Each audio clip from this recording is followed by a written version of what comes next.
দিই। তারা বয়স্ক মানুষ, তাদের তো এত কিছু মনে থাকে না, আমরা এগুলো মনে করাই দিই তাদের কি দোষ ধরা যায়। কেন আপনারা এগুলো করে বেড়ান কেন? আপনাদের নিজেদের সংসার স্বামী সন্তান নিয়ে থাকতে পারেন না? আরে না, এগুলো আমাদের মেইন কাজ, এগুলো না করলে পেটের ভাত হজম হয় না, হাগা মাথায় আটকে থাকে।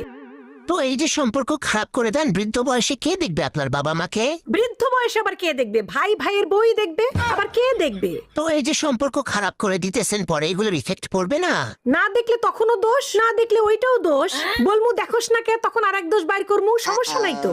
মানে কোনো মানে সমস্যা নাই। গিট্টু লাগায় প্যাঁচ লাগায় সম্পর্ক নষ্ট করে দিবেন, আবার না দেখলেও দোষ? হ্যাঁ, তাদের সব দিকেই দোষ। দোষ না ধরলে পেটের ভাতই হজম হয় না, আর হজম না হলে কি আর শান্তি পাওয়া যায়? এই যে গিট্টু লাগান, তারা এগুলো বোঝে না? আরে না, আমরা তো মনে করেন ওপরে পোস্টপাস ভিতরে জিলাপির প্যাচ, আমরা বুঝতে দিই না। আমরা যে কুবুদ্ধি দিই, আমরা কি বুঝতে দেই? আমরা উপরে উপরে দেখাই আমরা সংসারে মেলা সুখ শান্তি চাই, আমাদের ভাই ভাই বই ভালো থাকুক, বাপ মা নিয়ে ভালো থাকুক, কিন্তু আমাদের